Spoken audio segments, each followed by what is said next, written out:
pelajaran hari ini.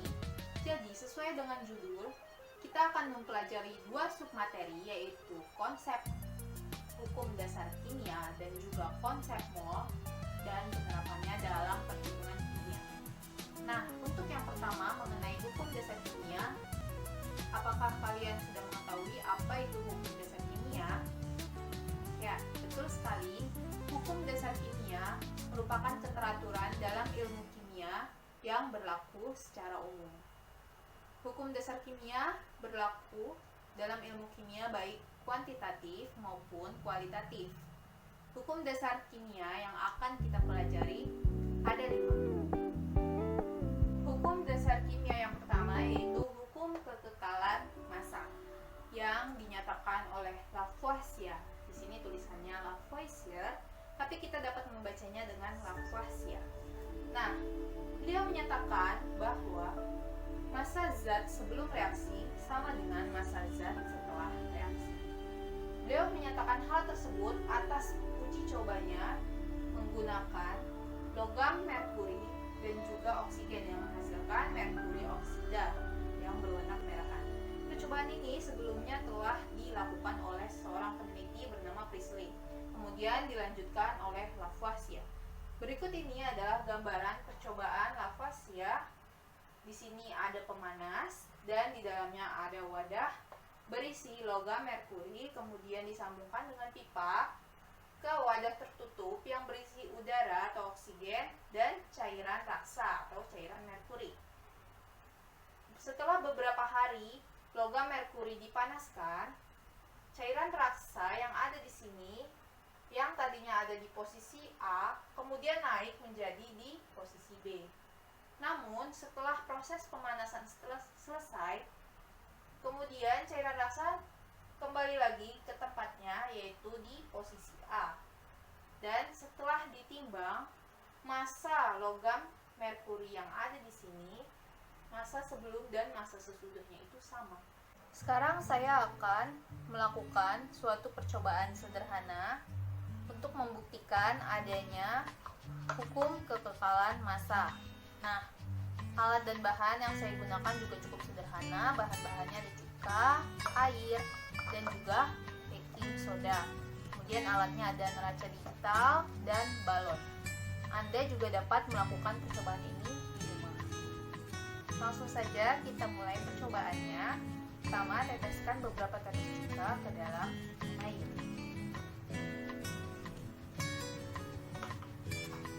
Kemudian masukkan baking soda ke dalam balon.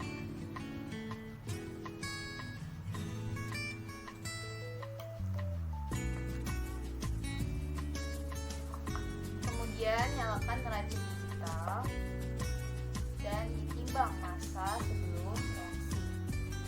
Di sini terlihat massa botol beserta balon yaitu 340 gram.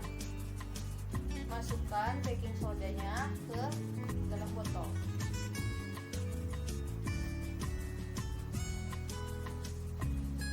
Terlihat balon mengembang.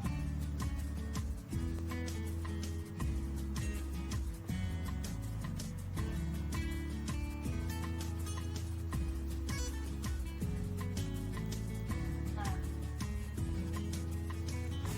balon berhasil mengembang.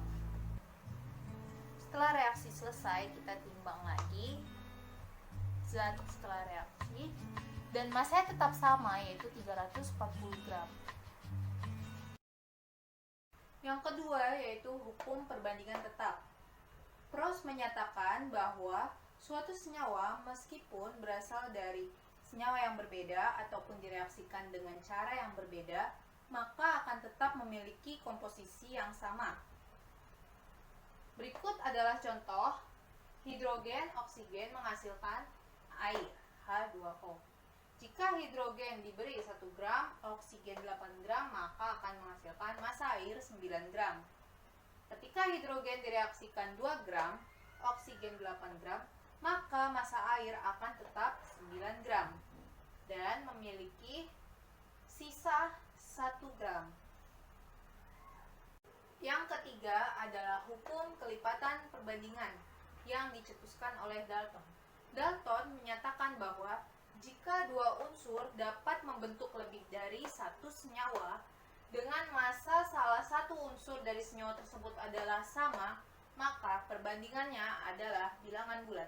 Kita lihat bahwa unsur N dan O dapat membentuk lebih dari satu senyawa. Di sini ada contohnya N2O dan NO.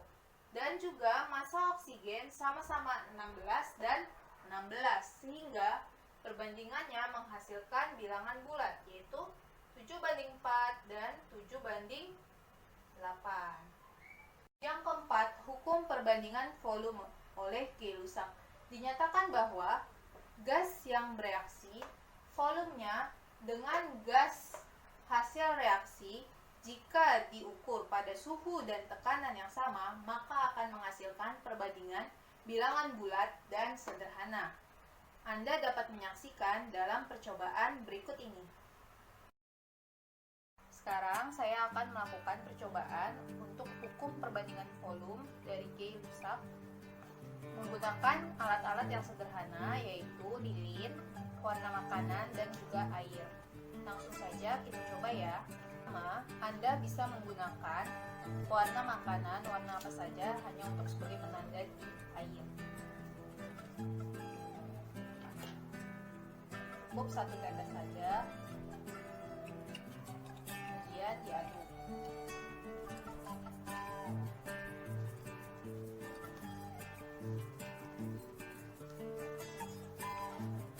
Nah, setelah warna tercampur, tuang warna menggunakan pipet tetes ke dalam wadah.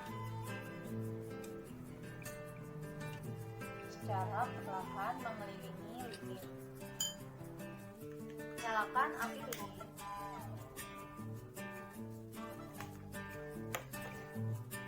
Kemudian tutup lilin secara perlahan dengan gelas kosong.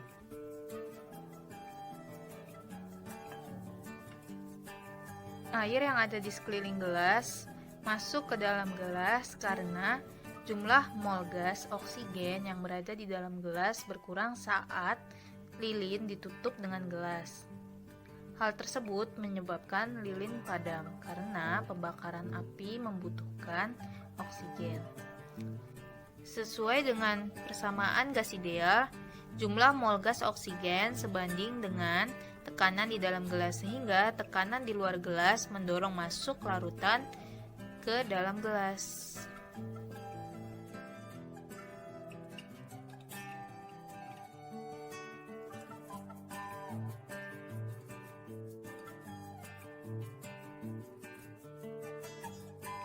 Hukum yang terakhir yaitu hipotesis Avogadro, yang dinyatakan bahwa pada suhu dan tekanan yang sama, jika volume gasnya sama, maka akan memiliki kandungan molekul yang sama juga. Sebagai contoh, 1 molekul hidrogen ditambahkan dengan 1 molekul oksigen akan menghasilkan 1 molekul air.